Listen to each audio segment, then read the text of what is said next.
E aí, gente, Enem Science aqui. No vídeo de hoje a gente vai falar sobre sistemas operacionais quânticos, que é um assunto que eu queria falar muito já há um tempo. E especificamente o que a gente vai analisar são dois artigos relacionados a esse tema e dar exemplos práticos de sistemas que já existem que se autodenominam sistemas operacionais. Então, é isso. Então, o primeiro paper que a gente vai analisar é da Universidade de Stanford, pelo Gibbs, Wu e Bonnet, que basicamente é um paper bem pequeno relacionado a meio que como você conseguir alguns passos simples para ir testando um, um, um tipo de sistema de instruções que a gente poderia rodar em um processador quântico de forma a conter um ambiente para criar um sistema operacional, né? Eles sugerem a arquitetura x86. Então, se você não lembra o que é isso, é relacionado a, por exemplo, você tem um computador com arquitetura 32 bits, 64 bits, 86 bits. É mais ou menos isso. Mas aqui no contexto quântico, uma coisa que é necessária é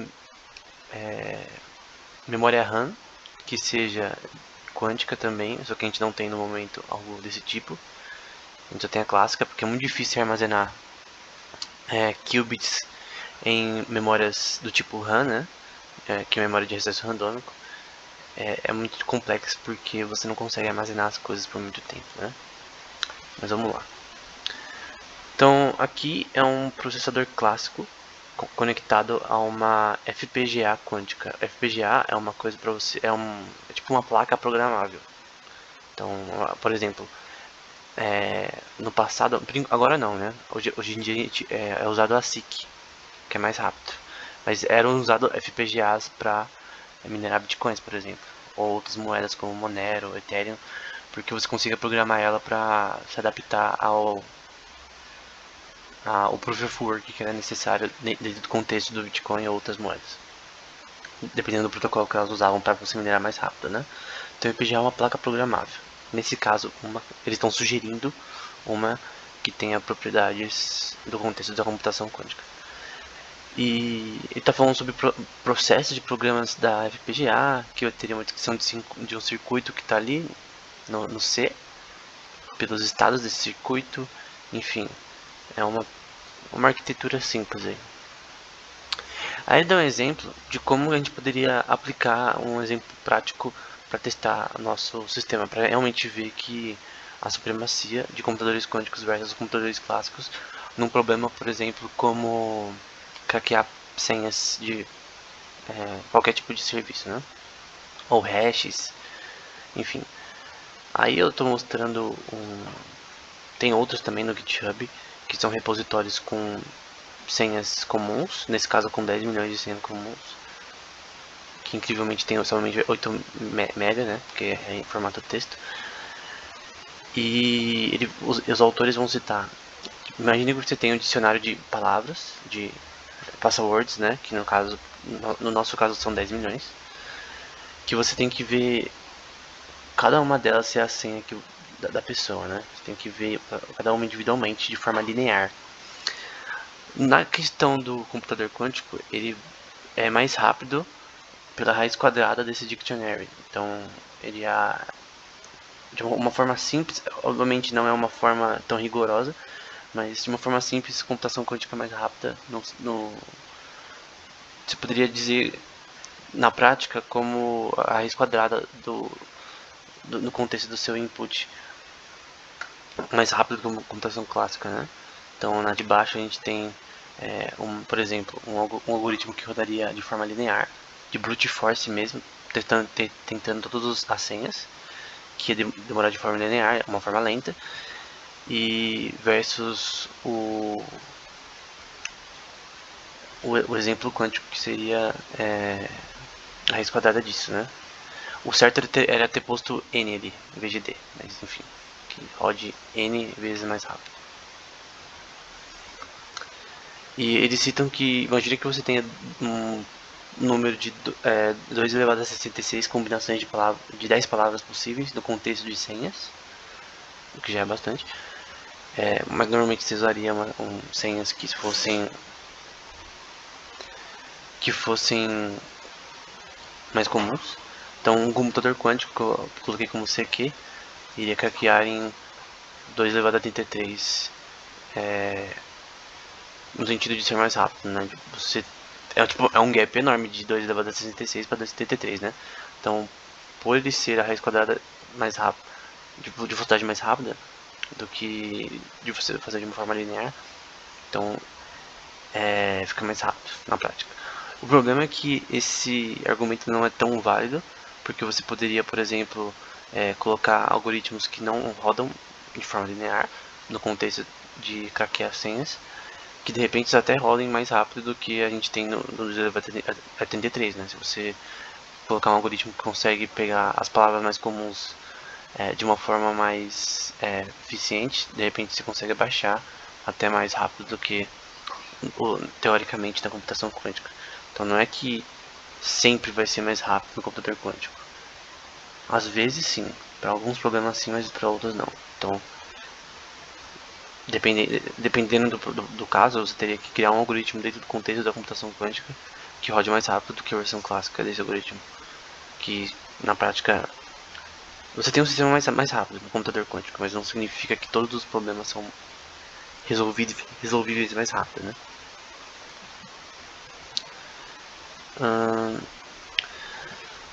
Tem a questão da necessidade, citando um paper da Nature aí, de uma Quantum RAM, né, ou uma memória RAM quântica, que consiga armazenar os qubits de uma forma a você conseguir usar ela para você ter um processo normal do seu computador, porque todo computador precisa de uma memória RAM para quê? Para permitir alocar acesso de memória que os programas precisam. Se eu rodar Minecraft, por exemplo, ele aloca um espaço de memória randômico na RAM. O Google Chrome aloca um espaço até grande demais, né, na RAM. Um jogo que você vai jogar na Steam, cada coisa que você está executando no momento aloca um espaço na RAM. Só que tudo isso de forma clássica. A gente precisa de uma memória que consiga armazenar isso no contexto quântico. A gente não tem no momento. Embora essa imagem é um exemplo de como funcionaria, é um exemplo de teoricamente como funcionaria, embora também não é só a parte de design, também a parte de materiais que deveriam ser usados. A gente já falou isso em vídeos no canal, na playlist sobre memória quântica, se não me engano. Enfim, a gente falou sobre isso, como poderia ser feita e criada, né? Mas é algo extremamente complexo, né? Então você tem ali o seu phase state, né? Os seus dados de funções de onda do seu sistema, e você quer armazenar isso em um registrador, né, que consiga armazenar isso e transformar isso de uma forma que possa ser usada posteriormente. Que seria para criar uma arquitetura x86, por exemplo, para armazenar para ter um processador, para ter um sistema operacional. Então isso aqui seria extremamente necessário, embora a gente não tenha um eficiente.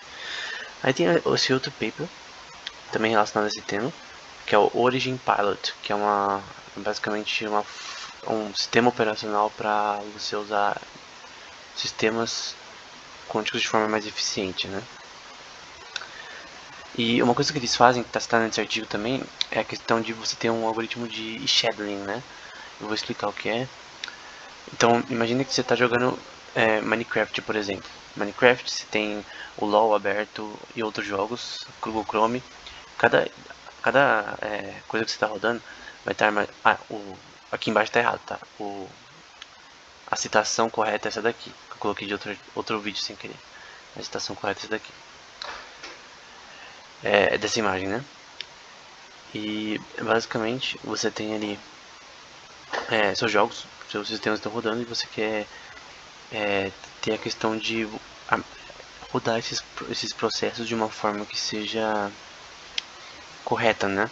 De você ter os processos principais, né, que estão rodando no seu programa que você está usando, que vão usar mais memória, que vão usar mais capacidade computacional. E você tem ali, por exemplo, um novo processo que, nesse caso, vai ter essa questão de você lidar com esse problema. No caso, poderia ser rodar Minecraft, por exemplo. Tem os processos que estão esperando, no sentido que eles não estão rodando de forma tão priorizada do que outros. e aqueles que vão ser terminados, né? Enfim, é uma forma de você conseguir ser eficiente na sua CPU, dado o que está acontecendo, né? As threads que estão acontecendo relacionadas à capacidade de processamento que você tem que dividir para diversos tipos de coisas que você está fazendo no computador. Então, diferentes tipos de coisas que você está usando no computador, você tem que usar a capacidade correta para cada programa, para você não ter lentidão. Aqui é a arquitetura do Origin Pilot. Então você tem ali a aplicação quântica, que seria, você programou dentro desse contexto. Então basicamente a parte na rede de aplicação no contexto da camada OSI, né, da internet, que você aprende na escola, no curso de informática. Aí. A camada de aplicação aqui vai ser a parte de programação. O sistema vai ser o algoritmo deles de context scheduling, né, de você lidar com as tasks no contexto do processador, gerenciamento desses recursos do processador, o compilador relacionado à programação desses sistemas, as threads relacionadas que vão ser usadas durante esse sistema. Então pensa em você rodando programas nesse sistema que estão sendo usados de forma eficiente, com prioridade para cada programa que seja mais importante. Obviamente, se você tiver um Internet Explorer aberto, você não vai querer que ele use mais memória do que um jogo ou um programa de edição de vídeo ou de rodar coisas 3D, porque você vai ter problemas. Ou, por exemplo, fazendo experimentos em química, que é muito usado na computação quântica, né? Ou experimentos relacionados à biologia molecular, enfim. Você não quer que outras coisas abertas ocupem mais espaço. Isso junto com a parte clássica, né? A forma deles é híbrida, tem a parte quântica e a parte clássica, que vai verificar os resultados da parte quântica, que vai monitorar, né, esse sistema de shadowing, de privilégios, né, de cada processo que vão ser executados no seu sistema. Para gerenciar isso, a gente precisa da parte clássica de toda forma, né? Sempre de forma híbrida. E por fim, o back-end ali, que você tem um sistema virtual, que eu provavelmente não consigo explicar isso de forma visual, mas basicamente você vai ter, esse back-end vai ser as coisas que foram executadas no seu sistema, do contexto quântico, do seu processador quântico, que vai ser também analisado também por uma cluster ali clássica, né? O problema é que essa cluster vai ter problemas, né? Porque o input, o output gerado pelo computador quântico vai ser muito grande, então você analisar isso de forma clássica demora. Então tem essa questão de você ter que ter algo de muita performance para conseguir analisar esses dados e validar eles, né? Outra coisa do load balancing, isso aqui é usado em redes também, sites, enfim, para você não ter lentidão, né? Você meio que aloca os processos de uma forma hierarquizada, né? Para evitar que delegue, né? E eles vão falar coisas relacionadas a isso, né? Número de qubits necessário para uma task, né? Para um processo que vai ser usado no seu computador. Pode ser um Minecraft, por exemplo, que gere mapas de alto nível que não podem ser gerados em computadores clássicos, vamos supor, só para dar um exemplo. Outra parte vai ser a representação do programa quântico mediador, que eu não entendi muito essa parte. O ID desse processo, né? Cada processo vai ter um ID específico. E o tipo de task a ser realizada e a prioridade da task, que você pode ver no seu gerenciador de tarefas. Você vê que o que está sendo executado você pode pôr prioridade para alguns, para você ter menos lentidão se o seu computador for lento e tal. Antes da gente ver a próxima parte, que é os experimentos desse sistema operacional deles, eu queria só dizer o H do próximo slide. Essa Hadamard Gate, você tem um sistema ali de 1 sobre 2 com a raiz quadrada de 2 com essa matriz aí, que é simplesmente uma porta lógica muito importante na computação quântica, e uma operação unitária para você meio que trabalhar com essas Hadamard Gates de uma forma a operar a evolução dela, né? Que num sistema quântico a gente vê as coisas como uma evolução unitária, uma coisa que vai constantemente mudando, um desenvolvimento da nossa função de onda. Então você tem ali a parte, aqui pegando do GitHub um exemplo, do Singularity Research, tá na descrição, que você tem ali as 3 qubits, né, com 3 Hadamard gates, que é aquela operação que eu mostrei antes. Você tem as operações unitárias que vão transformar essas gates, né, cada um em cada qubit, né, no terceiro qubit, no segundo e no primeiro. E depois você tem o output ali dessas 3 funções de forma exponencial. Aqui eu rodei a mesma versão que está no paper. Eu repliquei ela no IBM Quantum Experience, né? Isso daqui é uma plataforma de computação quântica na nuvem, gratuita. Embora para você usar mais qubits você tem que meio que ser pesquisador e tal, você tem que se inscrever no negócio lá. Mas com até 6 qubits acho que dá, estou usando 4 aqui. Mas eu acho que eles usaram 6 no paper. Eu só basicamente fiz idêntico. Isso daqui você pode tanto programar na parte da direita que eu não estou mostrando, ou você pode desenhar arrastar esses quadradinhos e fazer a mesma coisa que eu fiz aqui. Para você arrastar essas bolinhas, você tem que, por exemplo, se eu pegar essa RZ Gate que eu não expliquei, você pega aquela bolinha com um círculo escuro aqui no meio, tá em cinza, lá em cima, nesses quadradinhos, para você conseguir fazer essas conectar um qubit a outro, né? Por exemplo, na porta RZ, eu conectei no primeiro qubit ali, por exemplo. Isso aqui é uma coisa importante porque antes eu não sabia fazer isso, eu não sabia como arrastava, então só um exemplo de como faz. Eu posso fazer mais vídeos explicando como funciona o IBM Quantum Experience, né? E os resultados assim na Blocksphere, pra gente ver os nossos resultados do nosso sistema, né? É a soma de todos os estados do nosso sistema, né? Então você tem ali cada qubit sendo representado, cada resultado sendo representado na Blocksphere. E o resultado final do paper, aqui basicamente eles fizeram esses experimentos usando, na verdade, o sistema deles, o operacional deles. Eu não sei como, mas eles fizeram dessa forma. E eles, os resultados finais, né, mostrando que o BMT, né, que é outra forma de fazer isso, não sei se o sistema operacional também, mas mostra os resultados deles que foram, parece que 10% melhores do que outros meios para fazer isso, né? Então, os resultados do Origin Pilot são melhores. Então, o sistema operacional relacionado a optimizar computação quântica atualmente. Agora, para terminar, é uma coisa que eu falei em outros vídeos, com mais detalhes, né? Que eu vou ter que meio que ver a pesquisa e ler alguns artigos dessas empresas, duas que eu vou citar. A primeira é a Riverlane, que é uma empresa de computação quântica que tem um sistema operacional comercializado já. Uma empresa pode comprar esse daqui, pode, não sei se aluga, compra. Então, prover velocidade computacional relacionada à computação quântica, ali aloca recursos clássicos e quânticos de uma forma optimizada na parte run ali. Lida com os qubits de forma eficiente, né? Para você ter uma pesquisa e desenvolvimento mais rápida. Isso aqui é mais aplicável para a parte da indústria, né? E controle desses qubits de uma forma bem elevada, né? Então eles falam que a aplicação deles atual dessa tecnologia é especializada na questão química, de materiais e indústria farmacêutica, né? De você de repente usar para modelagem de proteínas, modelagem de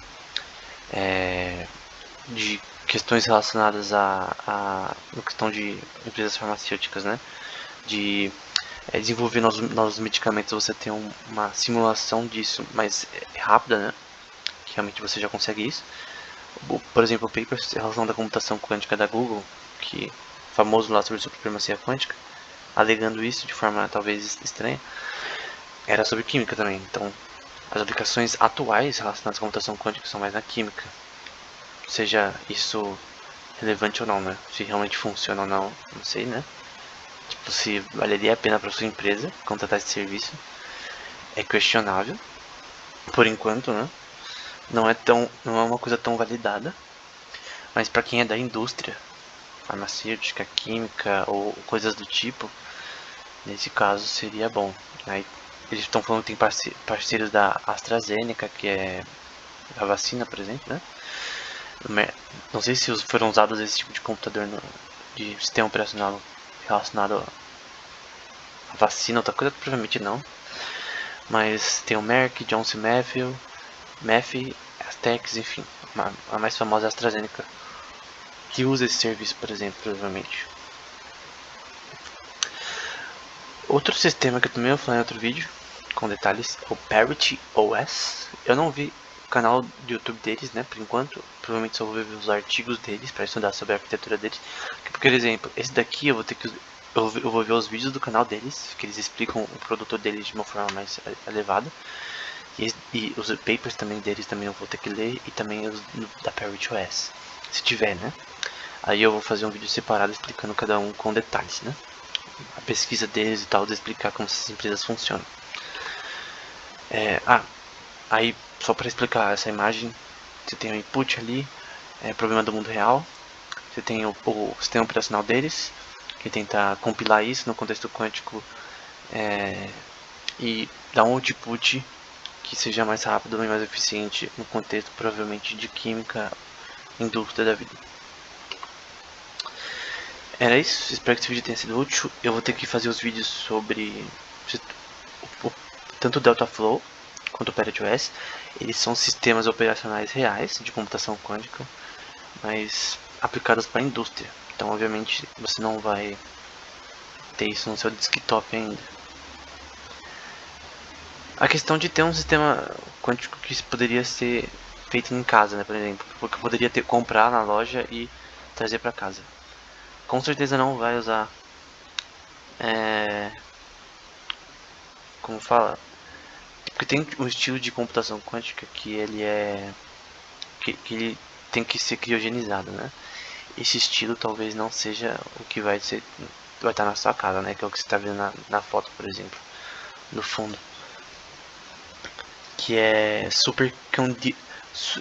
qubits de supercondução, né? Eu ia falar inglês, mas eu ia falar português, né? De supercondução, porque você tem materiais ali para você deixar os qubits em um ambiente extremamente isolado, criogenizado, né? Para você controlar eles corretamente. Isso vai ser difícil de ter um desktop da vida que você consiga pôr na casa de alguém, né? A não ser que você tenha uma instalação extremamente complexa. Ninguém poderia mexer nisso. É complexo, né? Daí é só para laboratório. Mas tem outros tipos de computação quântica, como a diabática, entre outras, que topológicas também, que talvez não precisem dessa questão no futuro. Então, obviamente não significa que a gente vai ter um sistema operacional que você vai rodar na sua casa por enquanto, mas quem sabe no futuro, né?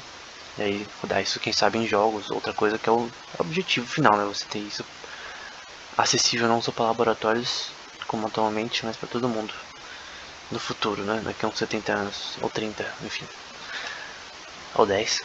Então era isso, até o próximo vídeo.